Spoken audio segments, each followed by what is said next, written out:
আসসালামু আলাইকুম। ছোটবেলায় খাওয়া অন্যান্য খাবারের পাশাপাশি মচমচে রসালো এই খাজাটাও অনেক বেশি জনপ্রিয়। কিন্তু অনেকেই খাজা বানালে খাজার ভাঁজগুলো ঠিকভাবে খুলে না, আবার ভাজার পর ভিতরে নরম থাকে, মচমচে হয় না এবং ঠিকভাবে শিরাও ঢুকতে চায় না। তো এ সকল খুঁটিনাটি সমস্যার সমাধান পুরো ভিডিও জুড়েই অসংখ্য টিপস সহ শেয়ার করেছি। আশা করি একবার রেসিপিটা মনোযোগ দিয়ে দেখে নিলে একদম দোকানের মতো খাজা যে কেউ বানাতে পারবেন। কারণ আজকে রসালো মচমচে খাজা বানানোর রেসিপিটাই আপনাদের সাথে শেয়ার করছি। তাহলে প্রথমেই নিয়ে নিচ্ছি 1 কাপ ময়দা। আটা দিয়ে খাজা ভালো হবে না, ময়দা দিয়েই বানাতে হবে। এখন এতে হাফ চা চামচ দিয়ে দিচ্ছি লবণ, সেই সাথে 2 টেবিল চামচ দিয়ে দিচ্ছি সয়াবিন তেল। এবার ময়দার সাথে ভালোভাবে তেলটুকু মিশিয়ে নিতে হবে। একটু সময় দিয়ে এইভাবে ঘষে ঘষে মিশাতে হবে। হাতে মুঠ করলে যখন এরকম শক্ত দলার মতো হয়ে যাবে তখন বুঝবেন এটা মিশানো হয়ে গেছে। এবার এতে নর্মাল তাপমাত্রার পানি অল্প অল্প করে দিয়ে মাখিয়ে নিব। খাজার জন্য এই ডোটা খুব বেশি নরম কিংবা খুব শক্ত করে ফেলা যাবে না, মসৃণ একটা ডো বানাতে হবে। আচ্ছা, 1 কাপ ময়দার জন্য এই ডোটা মাখাতে আমার পানি লেগেছে মোট 1/3 কাপ, অর্থাৎ হাফ কাপের কিছুটা কম। তবে আপনাদের ময়দার ধরন অনুযায়ী পানি কিছুটা কম বা বেশিও কিন্তু লাগতে পারে। অল্প অল্প করে পানি দিয়ে আন্দাজ মতো মাখিয়ে নেবেন, তাহলেই হবে। বাটিটা পরিষ্কার হওয়া পর্যন্ত আমি এই ডোটাকে মাখিয়ে নিয়েছি। তারপর ঢেকে রেস্টে দিয়ে দিচ্ছি 15 মিনিটের জন্য। এই ফাঁকে চলুন খাজার শিরাটা বানিয়ে ফেলি। তাহলে শিরার জন্য 1 কাপ দিয়ে দিচ্ছি চিনি আর হাফ কাপ পরিমাণ দিয়ে দিলাম পানি। সুন্দর ঘ্রাণের জন্য কয়েকটা এলাচ দিয়ে দিচ্ছি। এবার চুলার আঁচটা মাঝারিতে রেখে এই শিরাটুকু জাল করে নিতে হবে। খাজার জন্য আমাদেরকে এই শিরাটা খুব বেশি ঘন করে ফেলা যাবে না, আবার খুব বেশি পাতলাও না। অর্থাৎ শিরাটা জাল হওয়ার ফাঁকে ফাঁকে কিছুক্ষণ পর পর চামচে তুলে ঠান্ডা করে এইভাবে হাতের আঙুলে একটু চেক করে নেবেন। যদি শিরাটা আঠালো চটচটে মনে হয় তাহলেই বুঝবেন খাজার জন্য শিরাটা তৈরি করা হয়ে গেছে।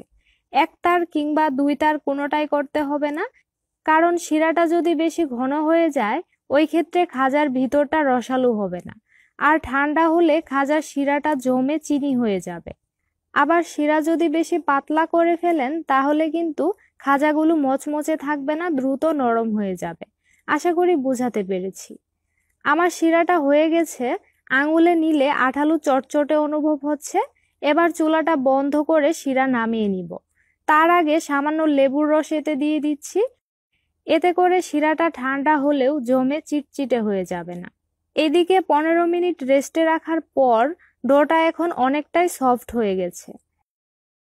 এবার এটাকে প্রথমে এইভাবে একটু লম্বা করে নিয়েছি, তারপর 6 ভাগে ভাগ করে কেটে নিচ্ছি। আমি 6টা রুটি বানাবো, তাই 6 ভাগে লেচিগুলো ভাগ করে নিয়েছি। আপনি চাইলে 5 ভাগ করেও লেচিগুলো কেটে নিতে পারেন।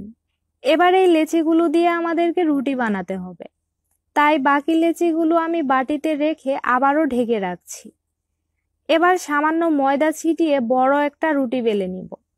খাজার জন্য এই রুটিটা পাতলা করে বেলে নিতে হবে, তবে খেয়াল রাখবেন যাতে আবার কাগজের মতো পাতলা হয়ে না যায়, কারণ অতিরিক্ত পাতলা করলে রুটিটা ছিঁড়ে যাবে। তো একইভাবে আমি প্রথমে সবগুলো রুটি বানিয়ে নিয়েছি। এবার একটা রুটির উপরে প্রথমে পরিমাণ মতো তেল দিয়ে হাতের সাহায্যে সব দিকে লাগিয়ে নিব। তেল খুব বেশি করে দিতে হবে না, এমনভাবে দিবেন যাতে রুটি সব দিকে হালকাভাবে লেগে যায়।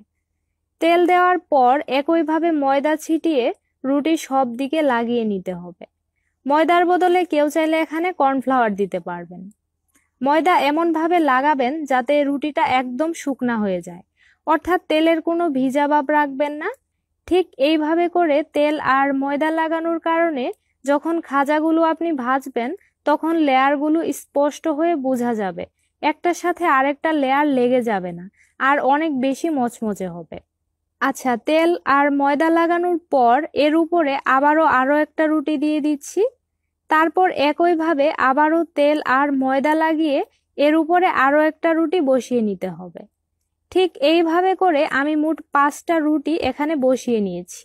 সাইডে কোনো রুটি যদি এরকম ছোট বড় থাকে তাহলে ঠিক এইভাবে হাত দিয়ে একটু টেনে সমান করে দিবেন। 5টা রুটি বসিয়ে নেওয়া হয়ে গেলে সবার উপরের রুটিটাতে শুধু তেল লাগিয়ে নিয়েছি, ময়দা দেওয়া যাবে না। আচ্ছা, এবার যতটা সম্ভব টাইট করে সবগুলো রুটি এইভাবে মুড়িয়ে রোল তৈরি করতে হবে। আর একটা কথা বলতে ভুলেই গিয়েছিলাম, সেটা হচ্ছে সবার প্রথমে যেই রুটিটা বসাবেন সেটা অন্যান্য রুটির চেয়ে কিছুটা বড় রাখবেন, তারপরের রুটিটা তার চেয়ে একটু ছোট রাখবেন। এভাবে করলে হবে কি, রোলগুলো করার পর দেখবেন নিচের রুটিটা এরকম হয়ে থাকবে, তখন খুব সহজেই রুটিটা টেনে আটকে দিতে পারবেন। আর হ্যাঁ, এখানে অবশ্যই কিন্তু পানি দিয়ে ভাঁজগুলো ভালোভাবে একটু ভিজিয়ে আটকে নেবেন, না হলে তেলে ভাজার সময় খুলে যাবে। এবার 2 সাইডের অসমান অংশগুলো কেটে প্রথমে মিল করে নিয়েছি, তারপর 9 ভাগে আমি এটাকে কেটে নিয়েছি। ভুলবশত কাটার সময় ভিডিও ক্লিপটা নেওয়া হয়নি, আশা করি আপনারা এটা দেখে নিশ্চয়ই বুঝতে পারবেন আমি কাজটা কিভাবে করেছি।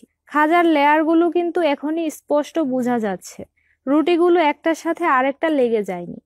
দেখুন ভাজের এই অংশটা কিন্তু খুলে গেছে, এটাকে এই অবস্থায় রেখে দিলে তেলে ভাজার সময় নিশ্চিত খুলে যাবে, তাই আবারও পানি দিয়ে আমি ভালোভাবে আটকে দিব।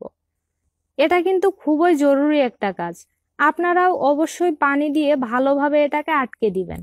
এখন কেটে নেওয়া একটা অংশ নিয়ে এর উপরে সামান্য ময়দা ছিটিয়ে নিচ্ছি, তারপর ঠিক মাঝখানে চেপে এরকম চ্যাপ্টা করে নিতে হবে। আশা করি দেখে নিশ্চয়ই বুঝতেই পারছেন ঠিক কোন দিকটা চেপে চ্যাপ্টা করে নিচ্ছি। চাপ দিলেই দেখবেন সাইডের 2 পাশের ভাঁজগুলো সুন্দরভাবেই আলাদা হয়ে যাবে। এবার আলতোভাবে বেলে কিছুটা বড় আর চ্যাপ্টা করে দিব। খুব বেশি পাতলা করতে হবে না, মাঝারি আকারের করলেই হয়ে যাবে। তো একইভাবে সবগুলো খাজা এখানে আমি বানিয়ে নিয়েছি, এবার ভেজে নিব। আচ্ছা, খাজা কিন্তু আমাদেরকে ডুবো তেলেই ভাজতে হবে, আর তেলটা হালকা গরম করে তারপর খাজাগুলো দিতে হবে। বেশি গরম তেলে খাজা দেওয়া যাবে না, তাহলে দ্রুত কালার চলে আসবে ঠিকই, কিন্তু খাজার ভিতরটা মচমচে হবে না। আর খাজা মচমচে না হলে কিন্তু শিরায় ডুবালে নরম হয়ে যাবে।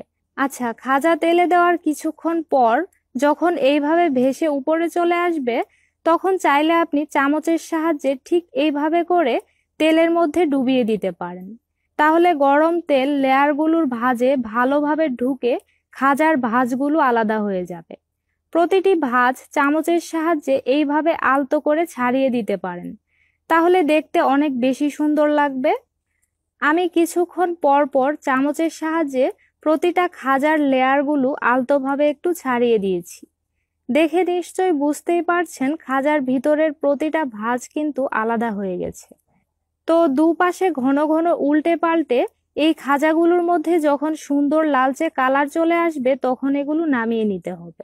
আর চুলার আঁচটা কিন্তু অবশ্যই কমিয়ে আমাদেরকে এই খাজাগুলো ভেজে নিতে হবে, তাহলে খাজাগুলো ভিতর থেকে মচমচে হবে, মুখে দিলেই মিলিয়ে যাবে।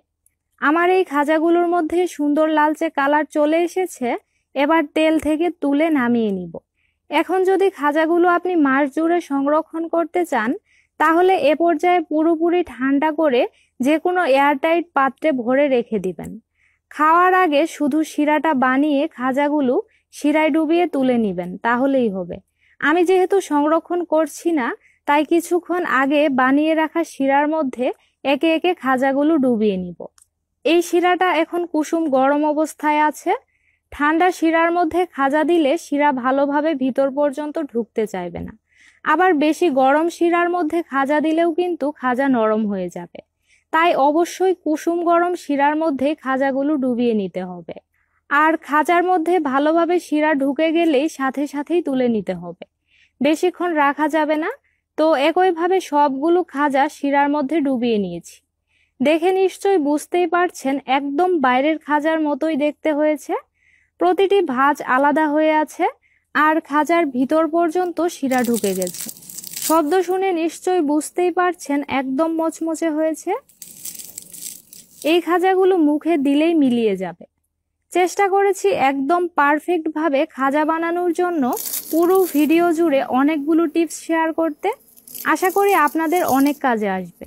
আজ তাহলে এখানেই বিদায় নিচ্ছি। আল্লাহ হাফেজ।